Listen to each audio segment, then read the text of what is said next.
Assalamualaikum warahmatullahi wabarakatuh. Perkenalkan, nama saya Ahmad Halimi dengan NPM 221000195.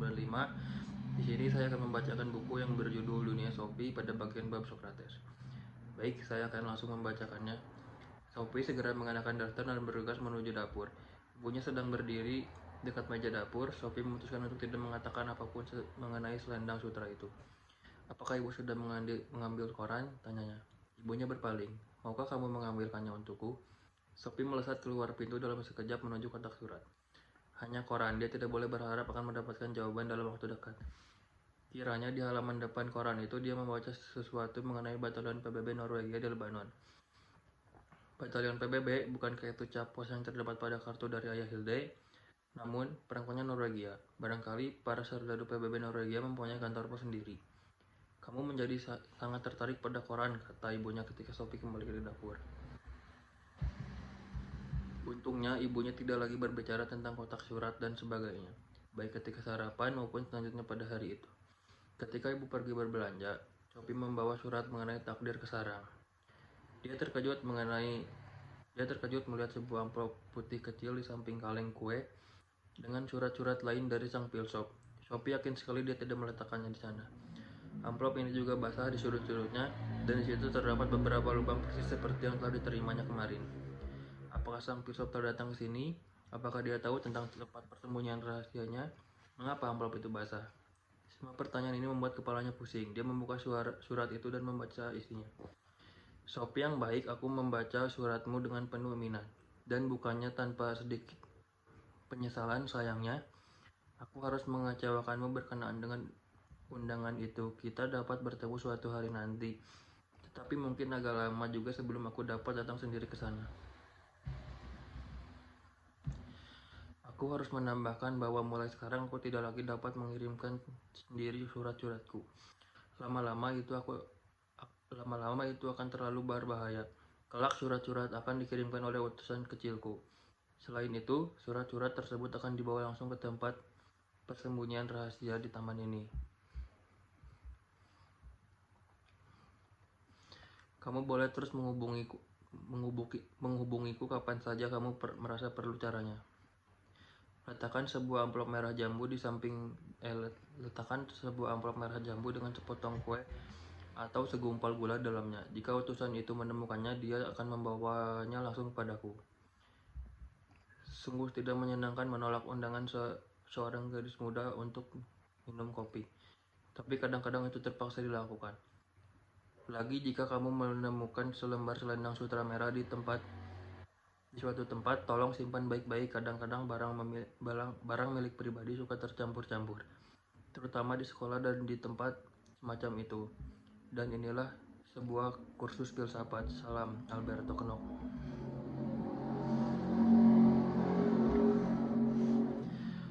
Sophie telah menjalani kehidupan hampir 15 tahun dan telah menerima begitu banyak surat di usianya yang masih muda. Setidak-tidaknya pada setiap hari Natal dan di hari ulang tahunnya. Tapi surat ini adalah surat yang paling aneh yang pernah diterimanya. Tidak ada cap pos di situ, bahkan surat itu tidak ditaruh di kotak surat, tetapi dibawa langsung ke tempat persembunyian Sophie yang paling rahasia di semak-semak tua. Kenyataan bahwa surat itu basah pada musim semi yang kering juga merupakan suatu yang misterius. Yang paling aneh dari semuanya adalah selendang sutra itu. Tentu saja, sang filsuf pasti mempunyai murid lain. Pasti begitu, dan murid lain ini telah kehilangan selendang sutra merah. Benar, namun bagaimana benda itu bisa sampai di bawah tempat tidur Sophie dan Alberto Knopf? Nama macam apa itu? Suatu hal sudah jelas, kaitan antara sang filsuf dengan Hilde Molerknecht. Tapi bahwa ayah Hilde sendiri sampai salah menuliskan alamat, itu benar-benar tidak dapat dipahami.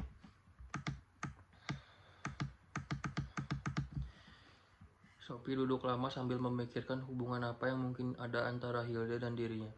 Akhirnya dia menyerah. Sang filsuf telah menulis bahwa dia akan bertemu dengannya suatu hari nanti. Barangkali dia juga akan bertemu dengan Hilde.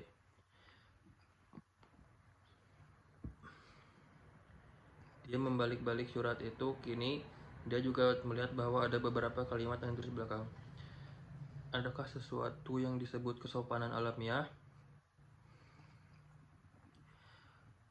Orang yang paling bijaksana adalah yang mengetahui bahwa dia tidak tahu. Pengetahuan yang sejati berasal dari dalam. Barang siapa yang mengetahui yang benar akan bertindak benar. Sophie tahu bahwa kalimat-kalimat pendek yang tertulis dalam amplop putih itu dimaksudkan untuk mempersiapkannya menerima amplop besar berikutnya yang akan tiba tak lama kemudian. Tiba-tiba dia mendapatkan gagasan jika si utusan datang ke sarang untuk mengirimkan amplop coklat itu. Sophie dapat duduk saja di sana menantikan pria itu. Atau dia seorang wanita, dia pasti hanya dapat bertanya-tanya hingga pria atau wanitanya memberitahunya tentang sang filsuf. Surat itu menyebutkan bahwa si utusan kecil mungkinkah dia seorang anak? Adakah sesuatu yang disebut kesopanan alamiah? Sophie tahu bahwa kesopanan adalah kata-kata yang sudah ketinggalan zaman untuk rasa malu. Misalnya, karena terlihat telanjang, tapi apakah memang wajar untuk merasa malu karena itu? Jika sesuatu itu wajar, pikirnya, itu sama bagi setiap orang. Jadi, pastilah masyarakat akan menentukan apa yang boleh dan tidak boleh kita lakukan. Ketika nenek masih muda, tentu saja kita tidak boleh berjemur dengan dada terbuka, tapi kini kebanyakan orang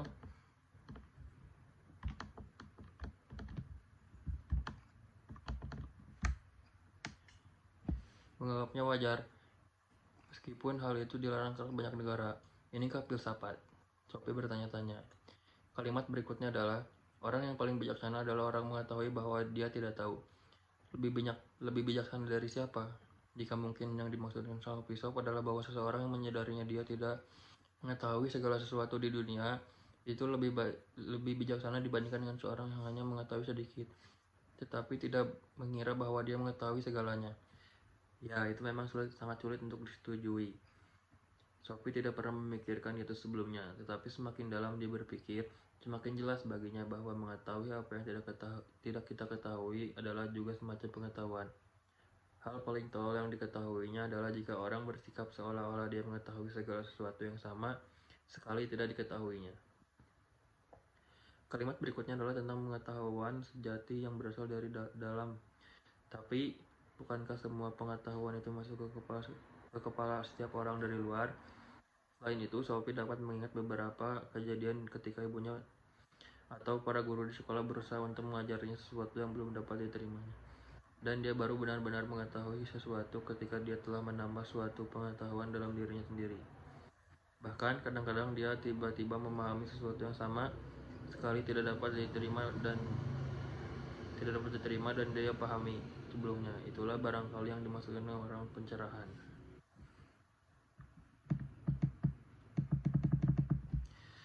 Sejauh ini tidak ada masalah. Sophie mengira dia telah dapat mencerna dengan baik ketika pernyataan pertama, tetapi pernyataan berikutnya begitu aneh, sehingga mau tak mau dia tersenyum. Barang siapa mengetahui yang benar akan bertindak benar. Apakah itu berarti bahwa jika seorang perampok bank merampok sebuah bank itu karena dia tidak mengetahui hal yang lebih baik? Sophie tidak berpendapat begitu. Sebaliknya, dia berpendapat bahwa baik anak-anak maupun orang dewasa melakukan hal tolol yang mungkin mereka sesali sesudahnya justru karena mereka telah melakukan hal yang bertentangan dengan penilaian mereka sendiri yang lebih baik.